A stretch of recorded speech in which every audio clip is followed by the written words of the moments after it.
I eventually realized that there were just a lot of things that I needed to work through on my own, and it was time to just shapeshift. Throughout my life, when I've needed to make a big change and figure out how to do that change, I've gone on a bike ride. You just heard Laura Killingbeck revealing that whenever the weight of daily life became too heavy for her go-to solution was to load up her bicycle and ride. It first happened when she got fed up with the toxic environment she faced working as a nightclub dancer during college. She booked a cheap flight to Iceland on a whim and cycled around the island's perimeter on an old commuting bike she barely knew how to maintain. After living for 13 years in off-the-grid experimental communities in Costa Rica and Massachusetts, Laura set off from San Francisco, cycling across the American Southwest and the length of the Great Divide mountain bike route from Antelope Wells, New Mexico to Calgary, Canada. Along the way, Laura reinvented herself by writing stories about her adventures. There are, however, some constants among the multiple transformations in Laura's life. Her unquenchable thirst for adventure, her love of public libraries, and her freewheeling spirit.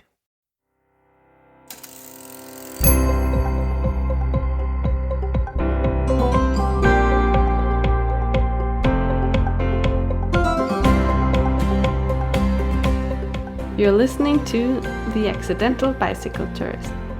In this podcast, you'll meet people from all walks of life and learn about their most memorable bike touring experiences.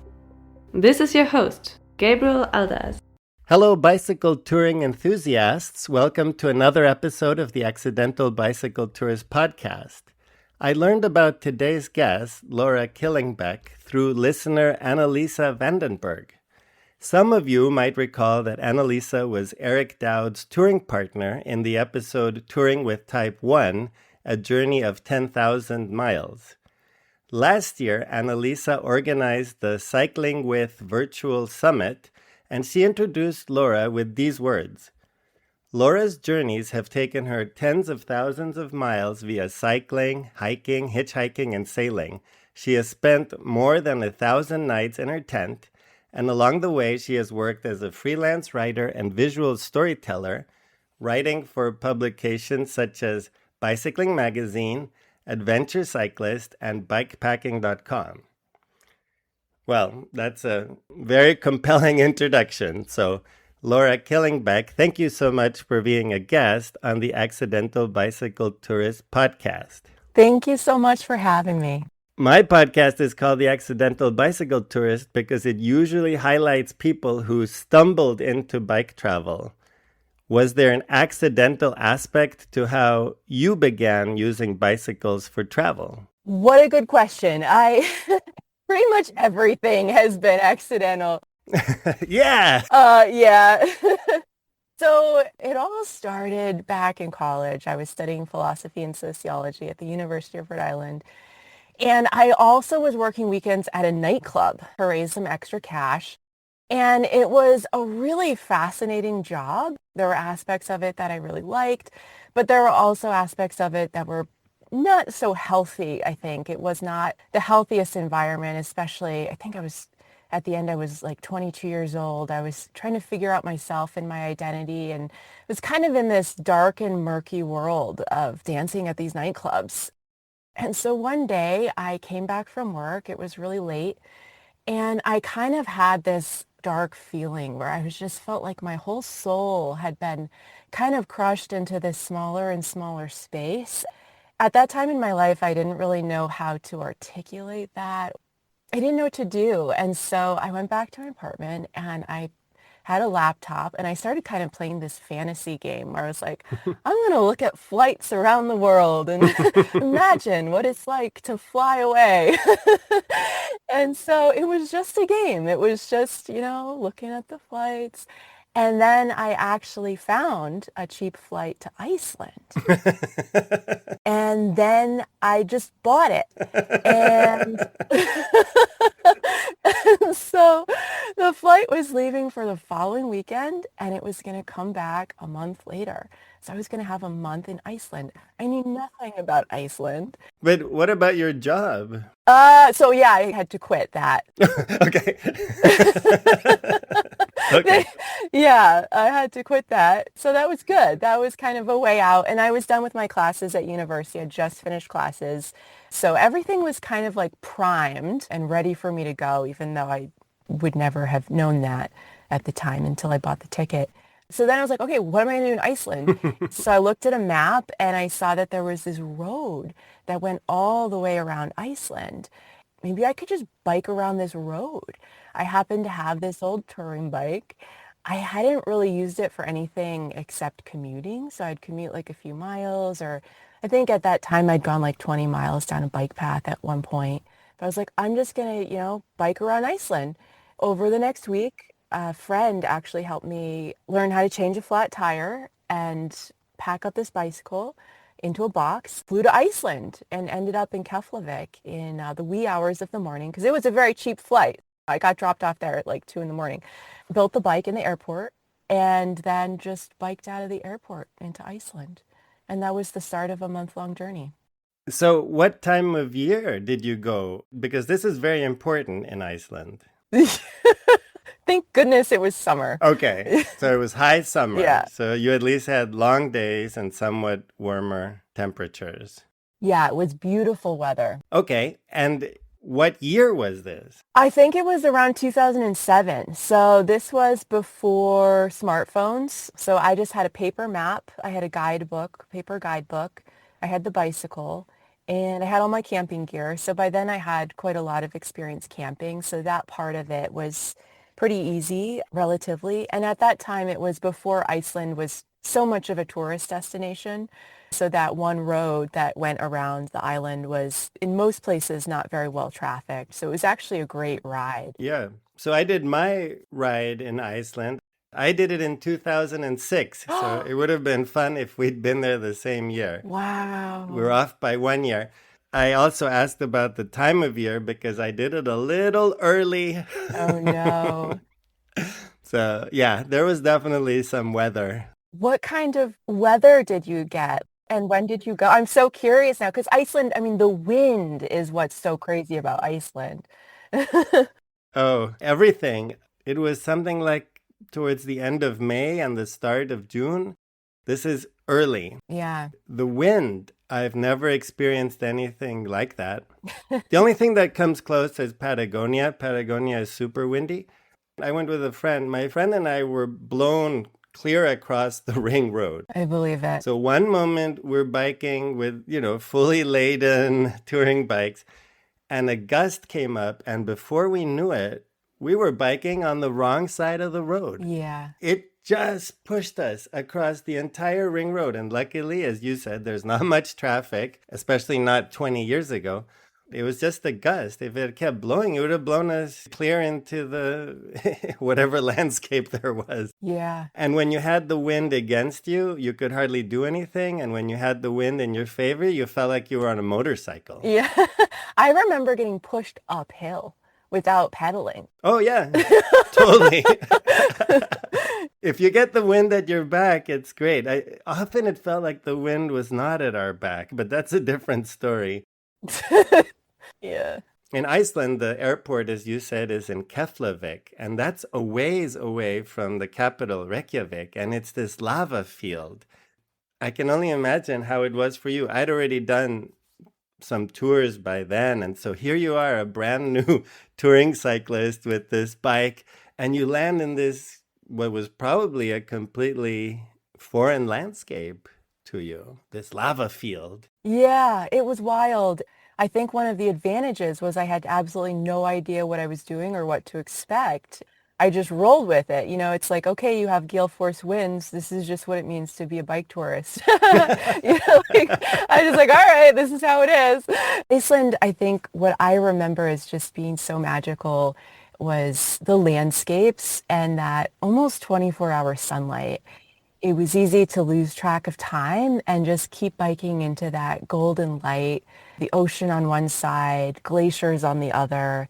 I think because I hadn't spent very much time doing the research, it was really sort of unfolding as this magical thing that I really actually didn't know what was coming around the bend. Is there one specific adventure that you had on Iceland? Oh, that's a great question. I ended up having quite a lot of problems as well because I didn't know anything about the bike or how to adjust the bike. And I was kind of scared of the bike itself and the mechanics because it was kind of out there.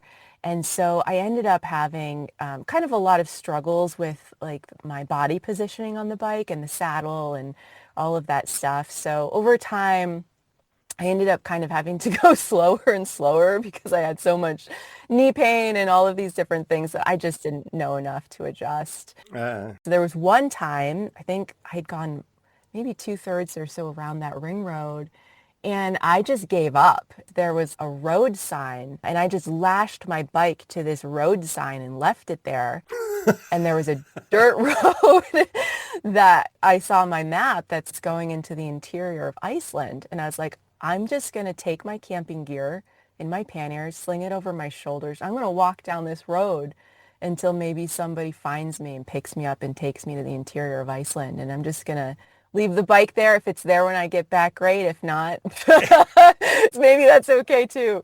Uh, I'm sorry, Laura, but I think that was a little unfair to your bicycle. I know. Here was a bike that you had bought. I know. You only demanded a few miles a day from it. It had a simple life. Yeah. You said you were scared of your bike. Your bike was scared of you. The bike's like, what are you doing to me here? You're right. I didn't take good care of it. So what happened though? You went into the interior, which is even crazier, even more rugged than the ring. I know that now. Yes. So I just started walking down this dirt road into interior Iceland. And luckily, these lovely people in a Jeep, it was a Jeep road. And so there were some tourists going down there. They picked me up and they drove me way out there and then just dropped me off. And so, so then I was way out in interior Iceland. You know, I had a couple days worth of food and it's a very stark landscape. There was a little hut out there that I was staying in. I remember reading in my guidebook, it was like the area where they used to send prisoners because it was just this like remote, I hope that's true. I'm like thinking from memory, but either, It sounds reasonable. yeah. But it was just this epic landscape, just windswept, a lot of dark earth, big rocks, glacial lakes, snowy. So I was just out there until someone else was driving by and decided to give me a ride back. And when I got back to the road a couple days later, my bike was still there. And by that time, I was like, okay, I'm ready for this again. And I kept riding. You just needed a break. Yeah. The way you just did that, it leaves me to believe that if we back up before your bike touring days, you had some outdoor experience, because somebody who was not experienced, their initial reaction would not be, oh, this is difficult. Let me go into the even more remote inland of Iceland. They would say, let me get a bus and let me go to Reykjavik. So can you just briefly tell about your background and your experiences in nature prior to that? Sure. I grew up in suburban Rhode Island in the U.S., and both of my parents were naturalists. So we went camping and hiking a lot when my brother and I were kids. I had just developed a love of nature from a very young age. When I was 18, just after I graduated from high school, I took a year off and I ended up spending a year hitchhiking around the U.S. and across Mexico on almost no money. I think I had like $1 a day budget. So I was just kind of camping out and seeing the world from a different perspective. And that gave me the skill set to camp out in nature for sure, and also have a lot of confidence in just survival skills in general. It kind of showed me that if I have a problem, I have to solve it in some way. And if I don't know how to solve it, then there might be some unique solutions that are a little creative. So in the case of like getting tired of biking, it was like, well, maybe I don't have to bike every day. Maybe maybe I can do something I else. love that. Yeah, but I definitely did have the confidence with camping that it felt very comfortable for me. Yeah, you'd need to have confidence to take that decision. And did you start hitchhiking from your home in Rhode Island and just went across the US? Yeah, so I actually started by taking a Greyhound bus to Arizona, and I worked for 5 weeks on a trail crew in the mountains as a volunteer building trails. And then after that crew was over, I just walked out down the mountain and walked to the edge of town, which was Tucson, and just started Oh, hitchhiking. okay. I would also like to add, like, in terms of walking alone into interior Iceland, it wasn't a great idea. It worked out fine for me, and I feel very lucky about that. But, those were kind of the early days of travel where I was making choices and seeing what happened. That was a choice I made. Yeah, but as we've just found out, I think you made it with some basis already. Yeah. All right, so you returned from Iceland. You were on that flight back that you had booked, and then suddenly, I guess you finished your studies, you finished that job. You could do anything at that point. Did you come back with clarity or with more questions? Oh, wow. I think some of both. That time was really refreshing in a lot of ways. And I think just spending time in nature in general, camping out and moving your body does free a lot of things inside of you, inevitably. Yeah, I think it was clarifying, and also I still hadn't really figured out my life. The day after I got back from that trip, my roommate and I were actually driving cross country. So I got back and then just got immediately in the car and we started driving cross country, and we moved together to San Francisco and started a new chapter. I ended up going back to dancing. It's such an easy job to pick up. Yeah, it's a fascinating world. It was just, I mean, there were so many things about it that were interesting, and like in terms of human nature and seeing people in these different kind of parts of their lives in this sort of murky environment. There was definitely a fascination, but again, it wasn't the healthiest thing. And so eventually that kind of reality again got to me. It kind of started breaking up something inside of me. Once again, didn't quite know what to do. I'd moved to San Francisco in the late summer, fall, and then by that next summer, I was kind of done with San Francisco and ended up getting rid of all of my stuff and booking a one-way flight to Alaska with the same bicycle. Hey. Yeah, so all problems solved by bike. Booked that one-way flight to Alaska, and this time I was like, you know what, I'm just going to bike south until I figure it out, and I'm not going to go back to dancing again. I'm going to find a different option, find a different route. Did you work out all of the issues with your fit so that you could pedal in a pain-free way? Because, some things are down to the frame size not being right, and then it's a real problem. Other things you can adjust and it's okay, but hopefully you were able to make adjustments and be much more comfortable. It's much more fun when you're comfortable riding. Yeah, I know that now. I improved some things, I think, but it still was fundamentally painful. Oh. Yeah, it's okay. It's okay. I still enjoyed the journey, but it would take me a long time before I really realized that bike fit was that important, because again, like I was just out there on my own. I wasn't surrounded by bike people. And so in my head, I was like, oh, this is just the way it is. This is just how it's supposed to be. Mm-hmm. I solved the knee problem, but there were other issues that I ended up having to figure out. I suppose that on this trip, you encountered lots of different types of people and were probably taken care of by a bunch of people along the way, because this was now, I guess you said a year later, this was 2008. Yeah, I believe so. So I think it was still probably not that common to see a solo female traveler on these roads in Alaska and then British Columbia and then the Pacific Northwest. What are some of your memories of people that you met on your way south? Yeah, so people were amazing on that trip. I really didn't have any bad experiences. There was a time at a grocery store, I think up in the Yukon, where I was picking up some food and a woman came up to me and she's like, "What are you doing? Where are you going? You know, like, you have to come home with us." And, she and her husband took me home with them for dinner and gave me a place to stay and took me out on their boat. Beautiful things like that I never would have imagined or expected started to happen. There was another woman who saw me riding down in British Columbia and she pulled a U-turn in her pickup truck and was like, "Come home, like come to my house." Again, she and her family hosted me and, it was just like really special moments with people. And so I was really alone for a lot of that ride. I was on my own. I was just camping out wherever I landed in the forest. I didn't know that it was a bike route. I guess it's kind of like a general bike route along that coast, or maybe there is now.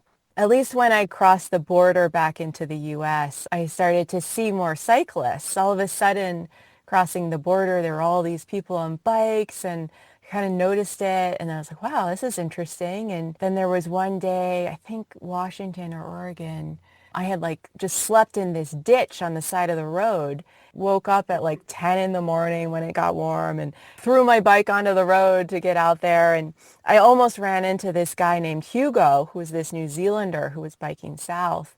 We ended up becoming friends and he was like, "Oh yeah, this is a bike route." And he showed me this book, which was like this whole bike route that the Adventure Cycling Association had mapped. Right down the Pacific coast. Yeah. And so then it was like, oh, okay. And Oh, it's official. yeah. And there were campsites mapped out and I just had like a paper road map. I didn't know any of those things. And so we started biking together and then we eventually ran into this woman named Jen. Jen Hopkins was her name at the time. And she had just finished racing the Great Divide mountain bike route. She had raced that route and then come over to the Pacific coast as kind of like a joyride. And I remember meeting her and just she was this like very small person with this radiant smile. I just remember listening to her stories and thinking, wow, there's this whole world happening where this person is racing these routes. And, it just kind of unlocked sort of this spirit of adventure and joyfulness in the process that really ended up changing my life a lot. So the start of that route from Alaska back down to San Francisco was very solitary. And then by the end, I had more of a crew of people, really interesting folks who ended up shaping my life in a lot of ways. Did you keep riding with Hugo for a while and with Jen for a while as well? Yeah, we rode off and on, I think, for a couple weeks down the coast. And then almost to the way to San Francisco, we parted ways. We were just going in different directions. And did you ever see them again? No, I stayed in touch with Hugo for a while. And then I meant to stay in touch with Jen, but, you know, unfortunately didn't. And a number of years later, I wanted to look her up and I found out a few years after that ride, she passed from cancer. It was very jarring. She was, the healthiest person you'd ever meet. Yeah. And she had kind of just stuck with me in my mind for a long time because I think she just radiated so much joy about cycling and being alive. And so, yeah, it was a big moment to realize that she had passed. Yeah. Yeah, that's a shame. Really unexpected. Yeah. Ooh. Yeah, it looks like she had a big influence on your life despite only having spent a short time together. A very short time. I think that was kind of what she did for a lot of people. Wow. Okay, and then you got to San Francisco, back where you had been before. And what was next? Yeah, so along that route, I stopped in libraries and applied for jobs. You mean you stopped at libraries and you went online and applied for jobs? Yeah. Okay. You applied for jobs anywhere? I think I applied for a job on a sailboat, and then I applied for a job on a chainsaw crew and a forestry crew in Colorado. And so I got that. Nice. taking a bus with my bike to Colorado, to Durango. And I worked for a season on this forestry crew. It was amazing and a lot of fun. And then when I was there, I ended up meeting a guy named Scott. At that time, I was interested in traveling more. As, was kind of, always wanting to be on the road a little bit. And I had hatched this idea that I was going to hitchhike down to South America. Oh, I met this guy, Scott, at a party and was basically like, hey, I'm Laura. Do you want to hitchhike to South America with me? That was my pickup line. that's how you started the conversation with Scott? Yes, that was it. Wow. I guess he said yes. He did, and that's what's even more interesting. He said yes. Like, why? Uh, he said yes, and so then, yeah, we just left. You must have radiated something at that point. This is not very usual. It is not, no. Oh, wow. But yeah, so we both finished up our cruise. He was on a trail crew. I was on the saw crew. And then again, we really didn't know each other because we were on separate crews. Right. Doesn't seem like you know each other at all. Not at all.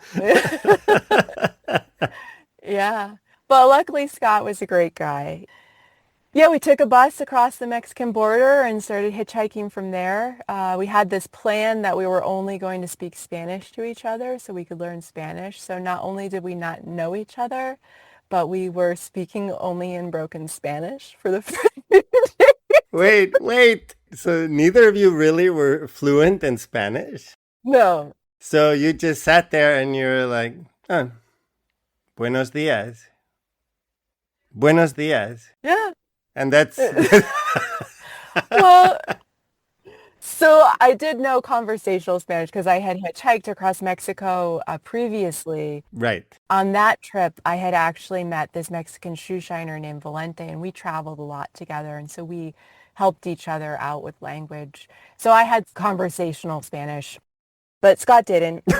So it was mostly, it was awkward, but in a great way. And yeah, we just hitched around Mexico. And again, people were just extremely lovely. I look back on that and think about how young we were and inexperienced in so many ways. And people, took the time to pick us up and carry us to safety across that entire country over and over and over again. It really is such a striking thing and a humbling thing that happened. So yeah, we spent about a year, I think, hitching, and we stopped at various places. So we stopped in Guatemala for language lessons. Oh, God, thank you. Yeah, I know, right? Scott's like, finally. I know. Yeah. All this time, you guys have been picked up by people, and they're talking, and you're talking, and he's just sitting there. Yeah. I find hitchhiking is amazing because you meet people from really all walks of life. Just the fact that you said you traveled with a shoe shiner is already an introduction to that. You probably met, I don't know, a farmer, a professional truck driver, an accountant. There's so many different things you encounter hitchhiking. Yeah, it was very, very special. Families would pick us up, all kinds of different folks on their way to work. People would, be like, yeah, get in the back of the pickup truck, and the truck would be full of pigs or wood or I remember one memorable ride where it was just a sack of pigs and our job was to keep the pigs in the bag. A sack of pigs. Yeah. Don't let the pigs out. Yeah. It's, we eventually made it down to Costa Rica.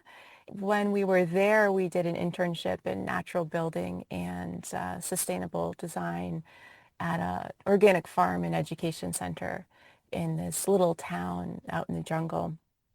And that ended up starting a new chapter for us. We had planned to keep hitchhiking down to Argentina, but when we came to this place, we realized that we really wanted to spend more time in one spot and do some more learning and working with our hands. And so we ended up coming back to that place the following year. The owners offered us a position as co-directors of the education center. which is kind of wild in hindsight. We just kind of rolled in there hitchhiking and got offered this role as co-directors and ended up taking it. Wild for most people, but no wilder than any of the things you've said so far. Okay, fair. I'm getting the sense that this is standard for you. Of course you'd be co-directors. Yeah. And we like to work hard. Scott had a degree in economics, and he was just coming from this background of a business background in a lot of ways. Really smart person. We both like to work really hard. We both like to learn. And so we ended up, for the next 9 years, working as co-directors of this organization and developing an apprenticeship program in homesteading and sustainability skills.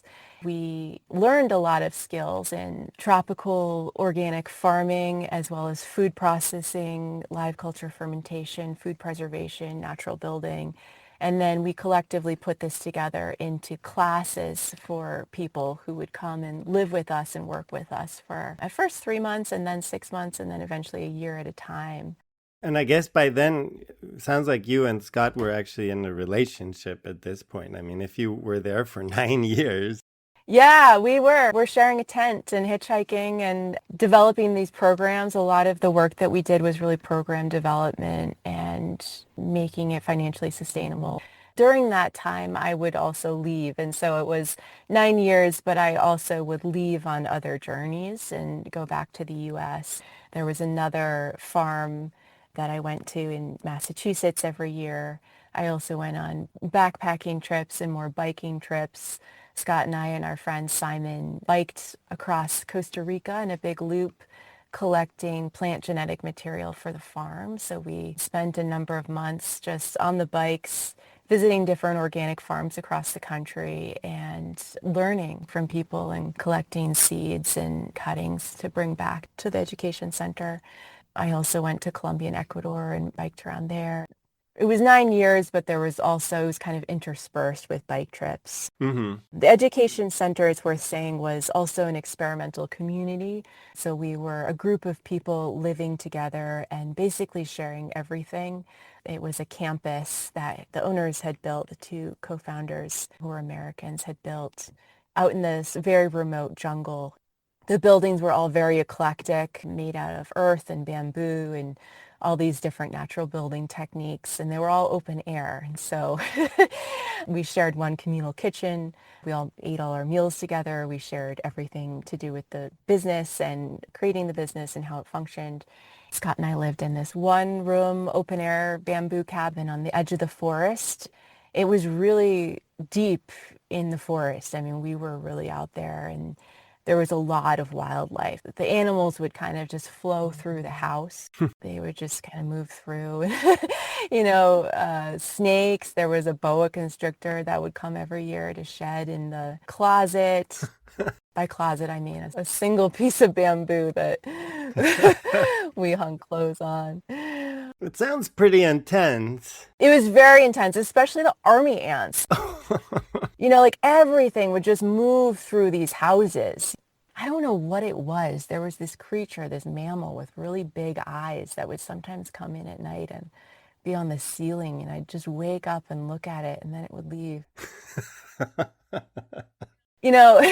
Very intense communal living, like sharing everything with this group of people, but also deeply connected with the outside. The outdoors and the indoors merged. None of us had phones. We didn't have Wi-Fi. So for a very long period of time, it was a very rustic living situation that was very immediate. How were you able to promote the education programs that you were running if you didn't have some kind of Wi-Fi link or, make bookings? It just seems kind of essential. There was a one-room library in town that had intermittent internet, and the founder did all of the bookings on a laptop. Okay, there's the library again. Very important. I love libraries. I do. They're great. Yeah. I have to ask one question. I want to talk a little bit about your ride in South America, but I feel like I've developed a bit of a bond with your bicycle, this touring bicycle. It went to Iceland. It went Alaska to San Francisco. What happened after that? The bicycle is still with me actually to this day. Really? Yeah, at my parents' house in Rhode Island. I'm glad to hear the bike is still around. Yeah. But I did end up getting another bicycle in Costa Rica that I ended up riding around. So you did Costa Rica one time and then Colombia and Ecuador was another? Yes. I'm curious to hear a little bit more about where you went in Colombia and Ecuador. Sure. So this was pretty early on. I think it was the year after Scott and I had first gone to Costa Rica, and we ended up actually breaking up at one point. And so my breakup plan was to just move to Colombia. Oh, So I flew to Bogota, and he went back to the U.S., and I was kind of trying to make a life in Colombia. About a month after I moved there, Scott found out he had cancer. no way. Oh, no. Yeah, it's just a devastating thing for people. So I ended up flying back to be with him while he had surgery, and he ended up pulling through and being fine. But that brought the relationship back together.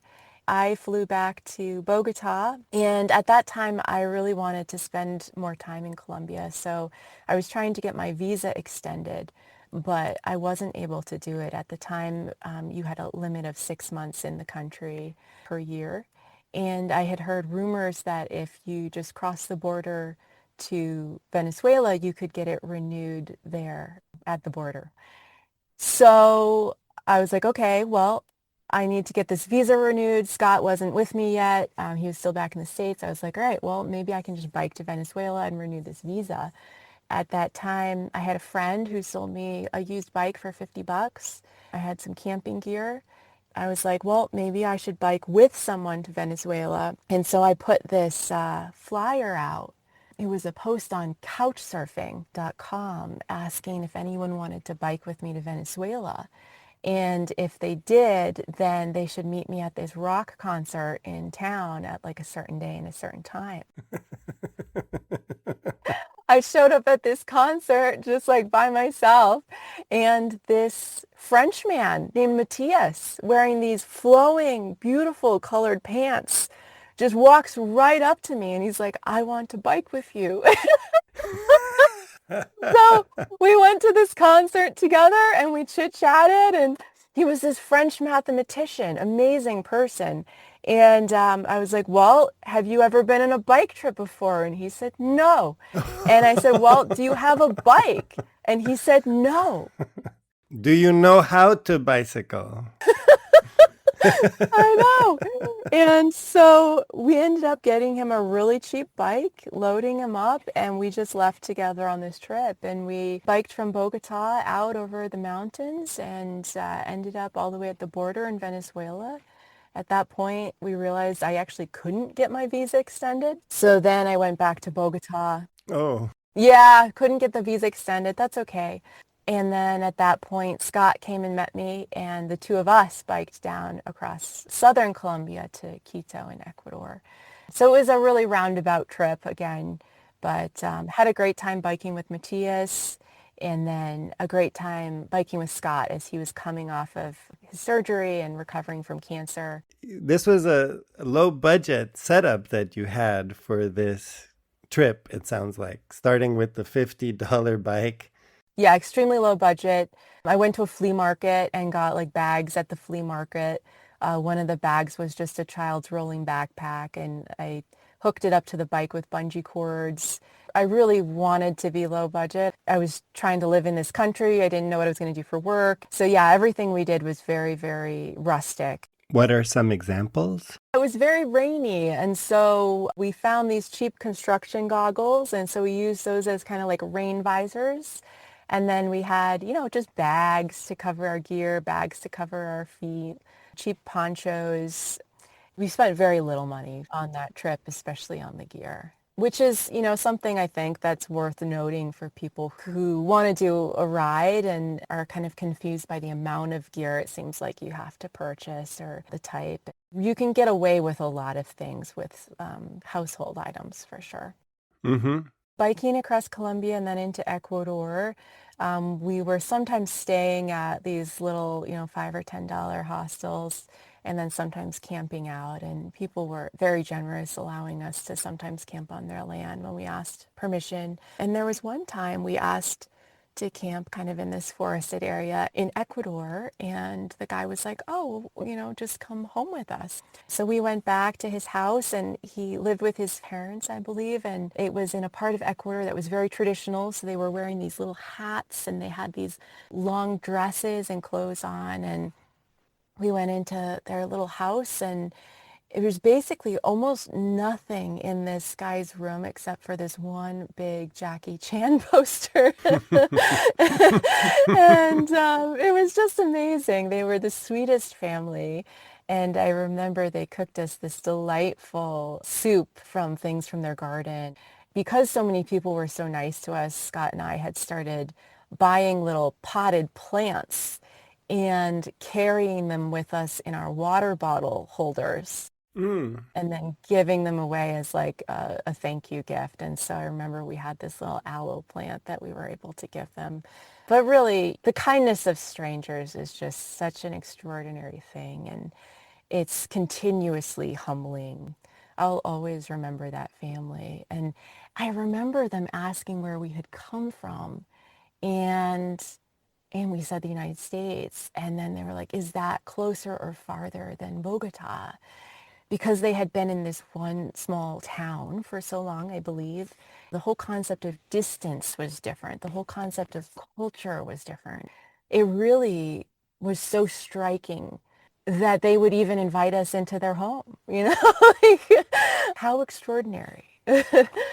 Yeah, it reminds me exactly in that same part of the world in the episode Odisea Panamericana with Swiss traveler Martina Gies.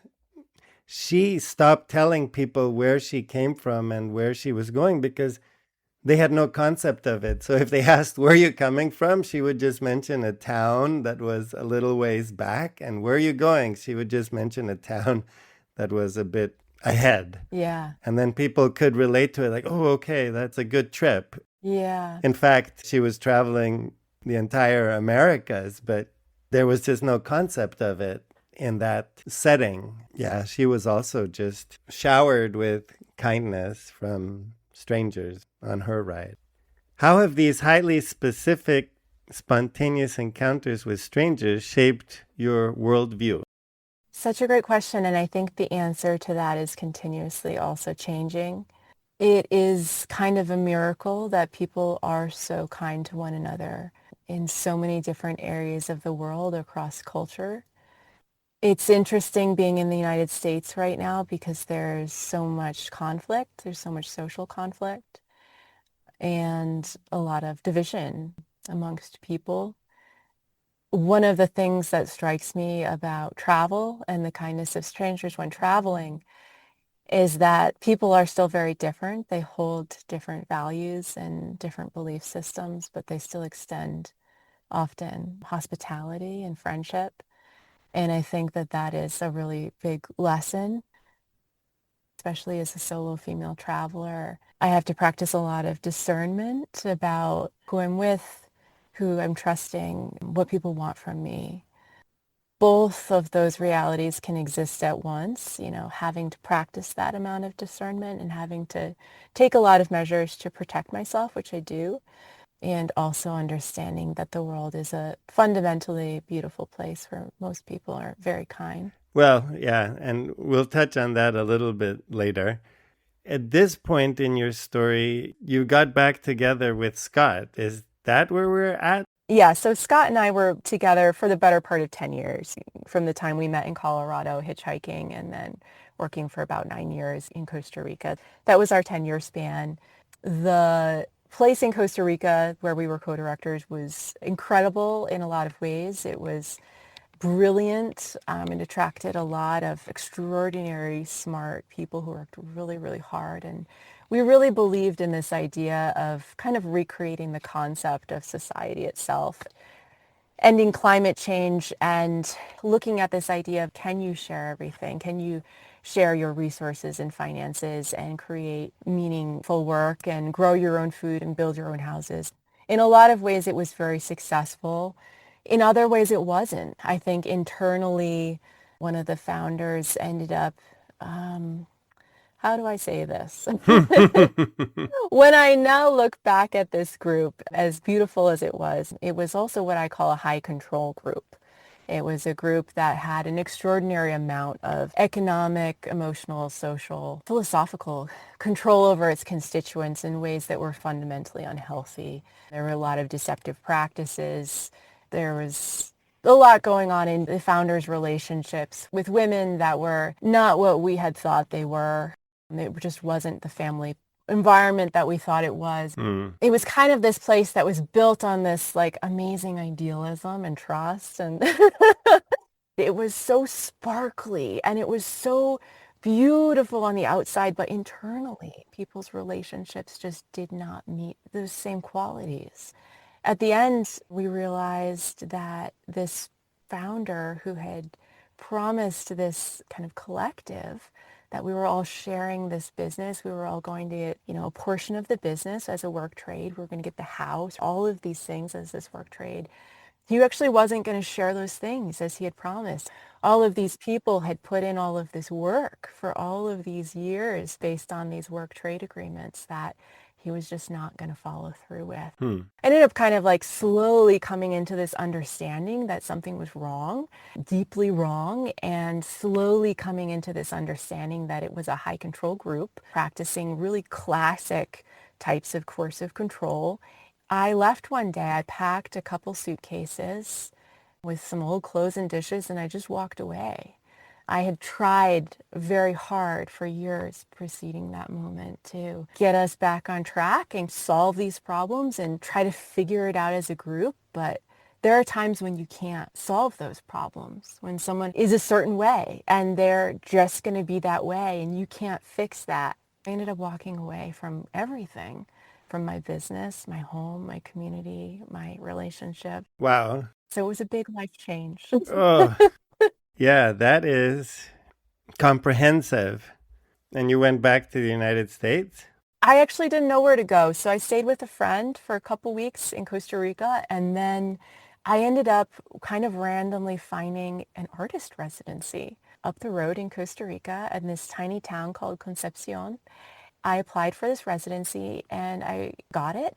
And I ended up living on this mountaintop in Concepcion, Costa Rica, out in the rainforest still. And that's when I started writing. And so I actually originally started writing about this community where, we had all these beliefs and these ideas and these beautiful things happening. And then the slow realization that it was a high control group and like, like that struggle of human nature. And so I spent 4 months on this mountain writing about like what had just happened. And during that time, I realized I have no identity left that is my own. I had given it to this group. I didn't have it anymore. I had lost it. I didn't know what I wanted to do or who I was. And so I had to start looking back over my life to kind of figure out in hindsight, who am I? Without this place, who am I? The thing that had really stuck out at me was that I had gone on all these adventures. I had gone on these bike trips. I'd gone backpacking for weeks at a time. I finally had gotten a phone because I hadn't had a phone and Yeah. started going online and connecting with other adventure people. And then I started writing about these adventures. I ended up sort of recreating like a whole identity based on adventure versus the identity that I had had for the last 9 years, which was as part of that group. In a way, it's beautiful that really out of the ashes of this old life sprouted the new life directly. Yeah. Because you started writing about the old life and that writing became your new life. This is amazing. Thank you. Thank you. Yeah, it's it's a complicated story. And like but it was an identity that it was like, what is the one thing that has just always brought me joy and always made me feel like myself? It's these journeys. That's what it is. That's who I am. That probably made you want to take new journeys at some point. Yes. The first thing I had to do was recover from that experience. I had a lot of inner work to do just to figure out what are human relationships going to be like, because I had basically lived up to that point my entire adult life, either on these journeys, living out of my tent, or in experimental communities that really didn't touch mainstream society. The idea of then trying to forge a life on my own in the regular world was extremely terrifying, and I didn't know how to do it. I was very lucky after that writer's retreat. I ended up going back to a farm in Massachusetts that I had spent a lot of time with previously. I ended up working there and living there. It was another community, and so we all worked together and lived together once again. That provided a buffer. They were Right. people I knew and trusted. And so I was there for about 4 years. And during that time, the pandemic happened. And I also took other journeys. I think during that time, I ended up hiking the Florida Trail, which is a 1,000-mile trail across Florida through the swamps.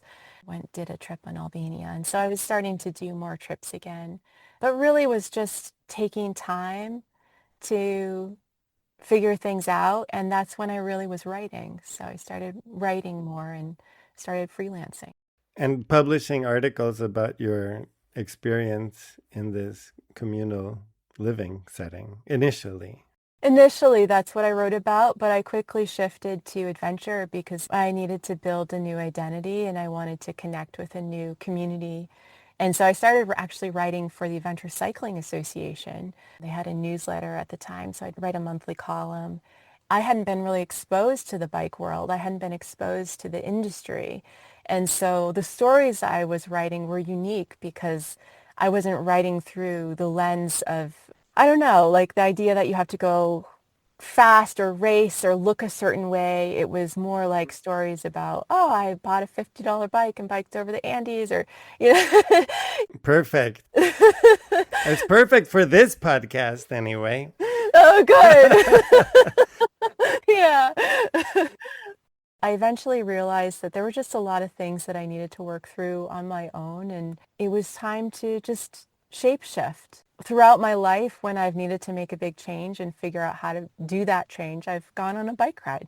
I left Massachusetts, flew back to San Francisco, where I had ended that previous trip, and I started biking from San Francisco.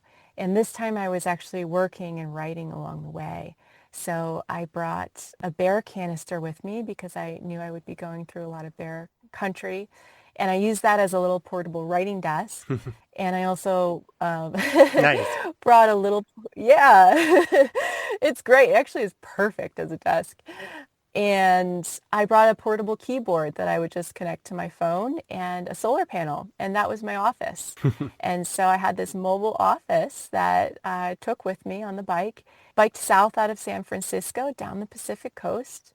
And then I cut across into the desert. This was springtime. And so I ended up spending a couple months out in the desert, just biking around and living out in caves out there. There were these series of caves that just formed like the perfect little mini offices.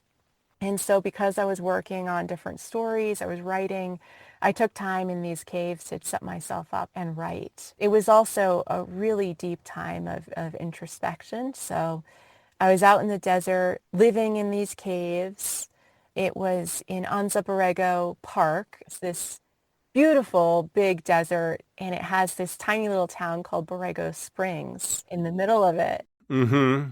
Yeah. It sounds like you're familiar. I've been there, yep. So I would commute into town to the library. Yes. Because I love libraries, and they have a great library. And I would load up on water. I had huge water jugs. I could carry like 4 or 5 gallons of water at a time. So I'd load up on water, food, use the internet, that kind of thing. And then I'd bike back out to the caves and stay out there. So I did that for a couple months out in the desert. Did you do any kind of deep meditation techniques, or you just kind of led your life, but just based in a cave? I've always wanted to be asked that. Uh, um, yeah, I think it all kind of unfolded organically. I spent a lot of time in contemplation out there in the desert. It was a very stark environment, and I was reflecting on a lot of things about the experiment of communal living, what went right, what went wrong, what does that mean about human nature? I think I had a lot of fear that it meant something bad about people. I had to learn some humility and come to terms with my expectations are not always the way the world appears. And it doesn't mean that the world is bad or people are bad. It just means that we are all grappling with fundamental human experiences. And I think one of the fundamental experiences that we're all grappling with is what is the difference between how I present myself to the world and who I am on a deep internal level. In that community, we had this sparkly image, beautiful Mm-hmm. image of this community that was operating this perfect way. But then internally, people's relationships were just kind of bad. Everyone has some version of that, of who is validating me as a person, who's validating us as a relationship or a society, and how do you keep pulling it back to kind of that deepest place of who you are. And I think part of that includes recognizing that it is a struggle, and we all have that struggle on some level, on a micro level or a macro level. I kind of sat out in the desert and sort of weighed some of those ideas, and basically I just decided that I was going to stay out in the desert until I felt like I was ready to move on. Luckily, that moment coincided with summer, so it was getting really hot out there. You know? That will help you move along. Yeah, that'll help the process. Yeah. It can get super hot out there. Yeah. You kept bicycling? Yeah, I commuted around the desert by bike and cave to cave and to the library.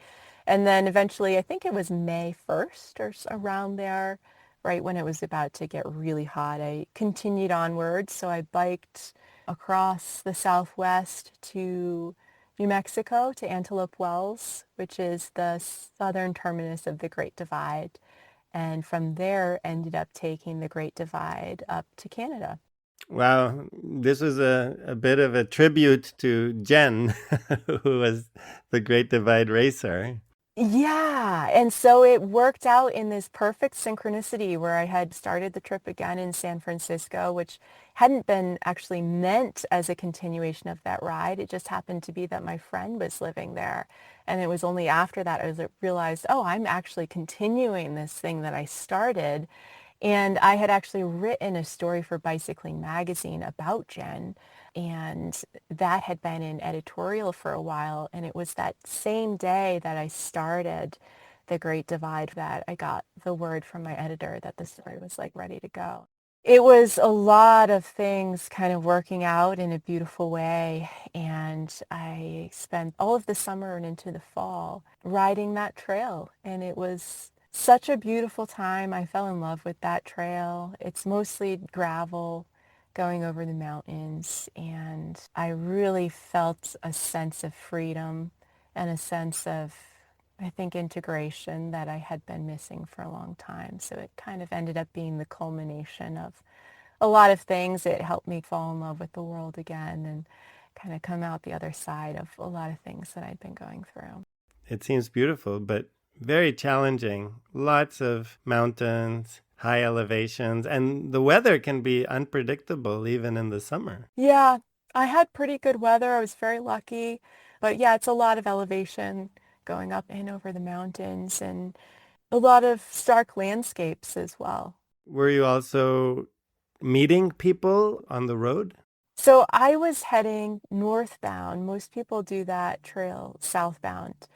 And within the first few weeks of starting, I actually saw the racers. Ah, the Tour Divide, the race. Exactly. Oh, so you were going north and you saw them going south. Yeah. Oh, that's cool. I started running into all these racers, and of course it was reminding me of Jen and of her journey, because she did that. She did that race, and it's such a hard race. I mean, these people are not stopping. They are just racing that whole way. And it's so hard. And so I ended up just cheering manically for these racers every time they passed. I just kind of lost it. I was so emotional about it. And I was just like screaming for these people. I think actually Lael Wilcox, I cheered for her at one point and just lost it. And she ended up recording a show online at one point where she was like, yeah, there was this one place in the Tour Divide where this woman with these fully loaded panniers just lost her shit cheering. I was like, that was me. Hey, you got Lael Wilcox's attention. Yeah, she remembered. Oh my gosh, memorable, memorable moment. Oh. That is hilarious. Since the old bicycle was retired, can you just briefly tell a little bit about this bicycle that you were on?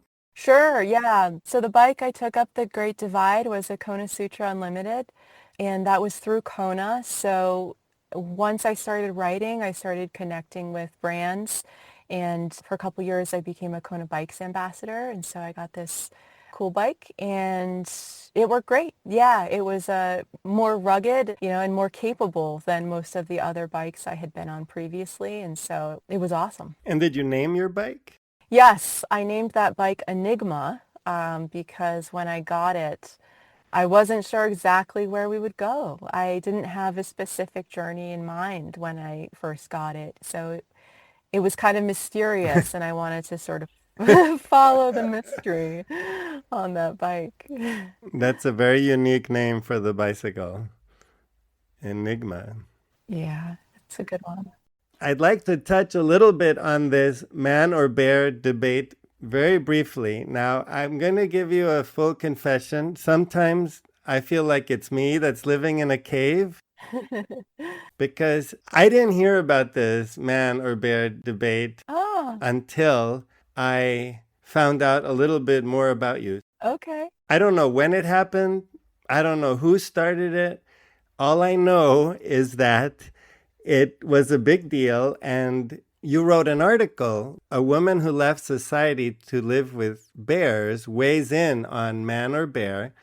It was recognized as bikepacking.com's winner for best writing of 2024 and most widely read article of 2024.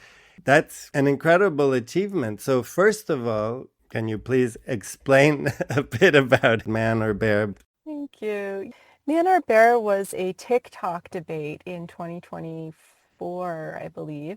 And so it started when someone recorded women on the street and asked them, would you rather be stuck in the forest with a man or a bear?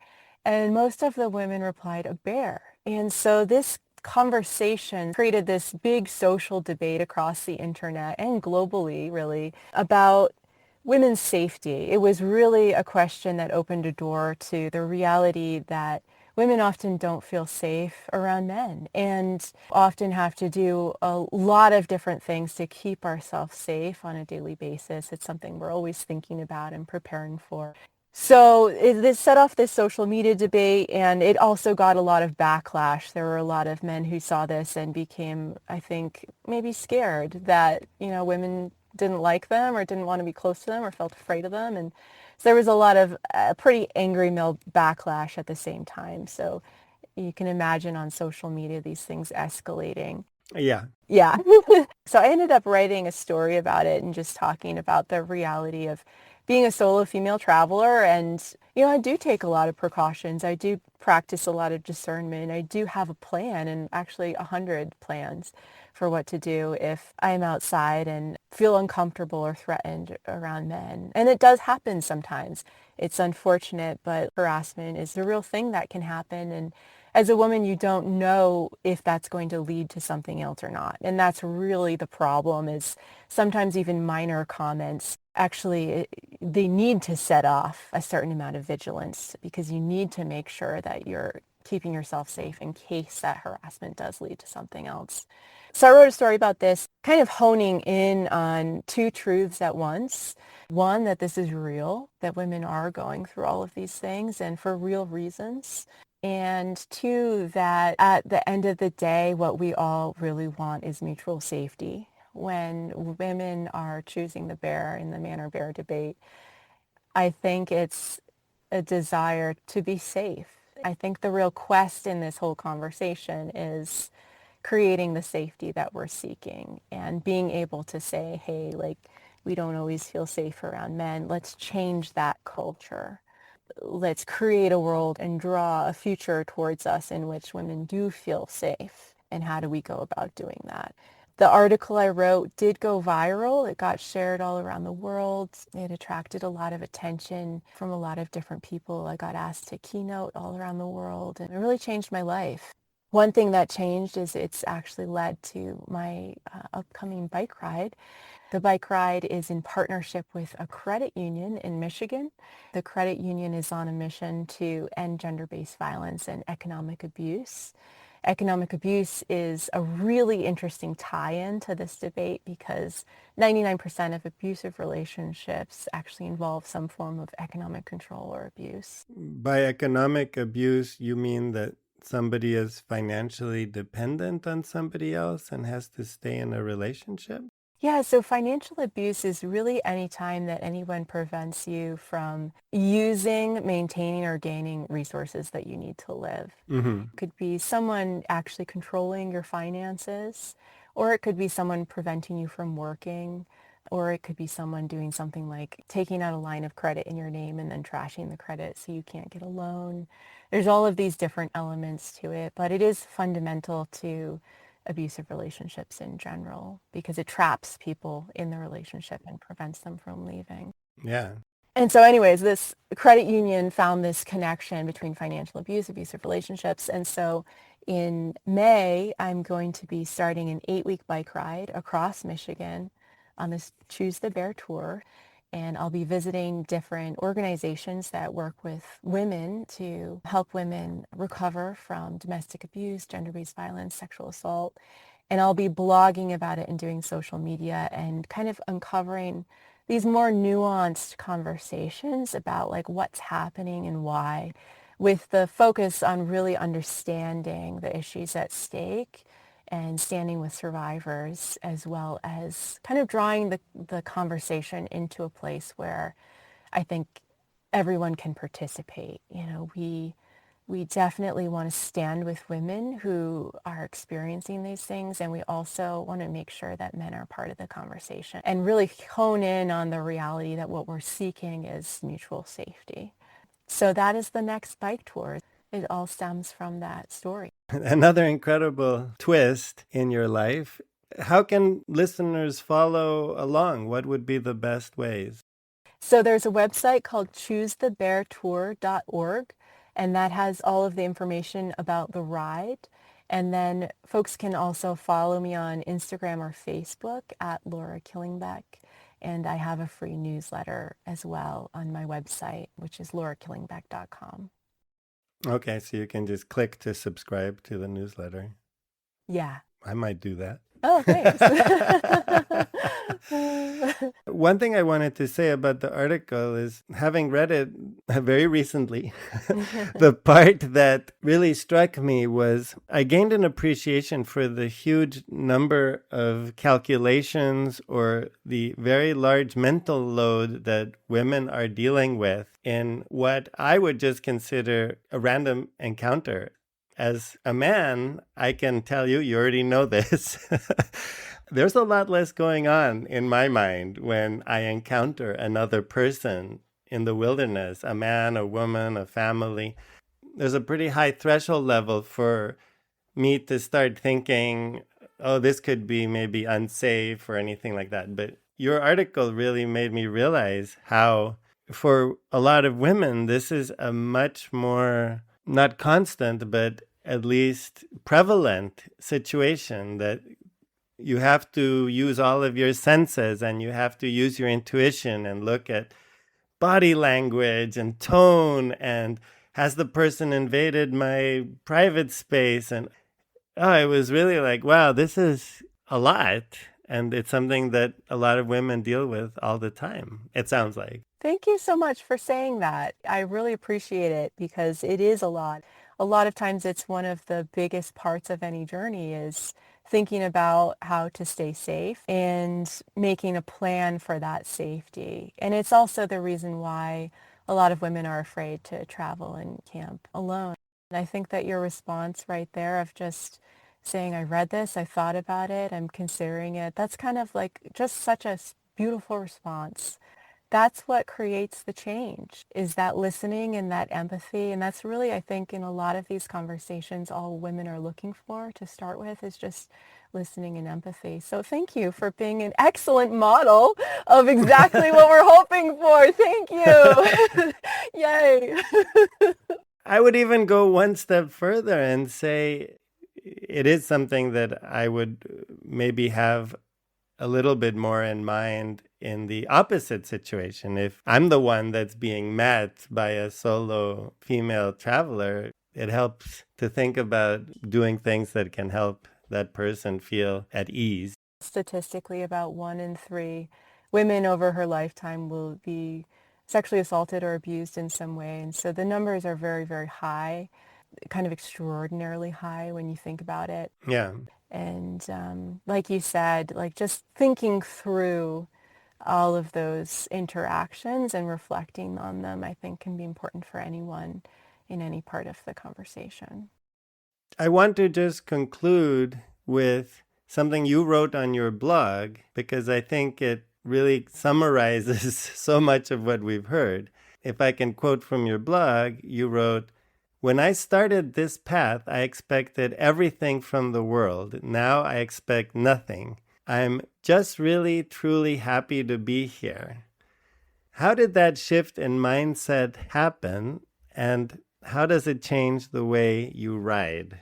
Yeah, I think that starting out, especially as an 18-year-old girl, I had a lot to prove. I had a lot of ideas about what it meant to be a person in the world.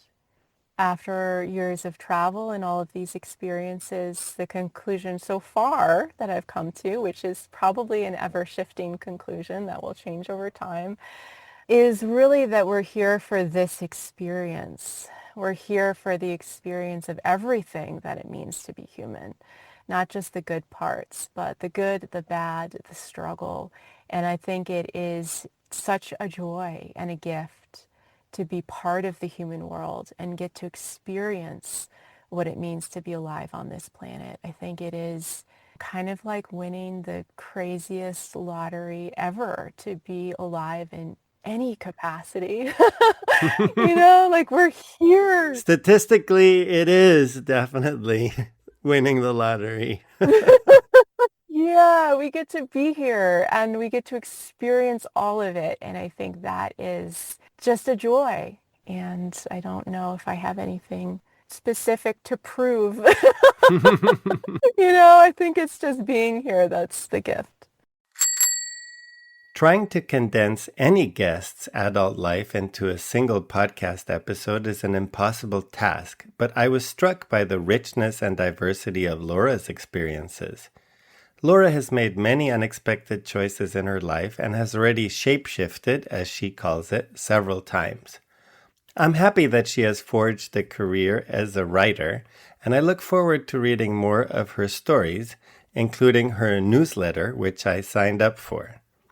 While Laura is pedaling in Michigan, I will also be going on a little bike ride of my own. In 3 weeks' time, tune in for a fascinating conversation with Tom Bruce, another community-recommended guest.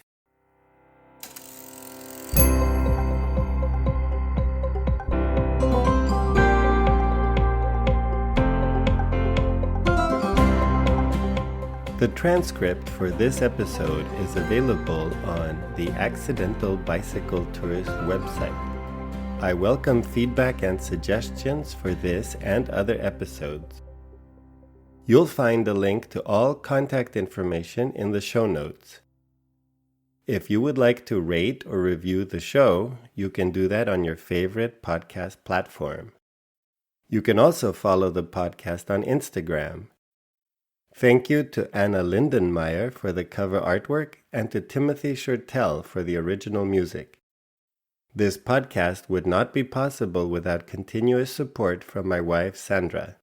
And thank you so much for listening. I hope the episode will inspire you to get out and see where the road leads you. So you use the internet at the library? Yes, I wasn't applying for jobs as a librarian. Yes, good point. No, no.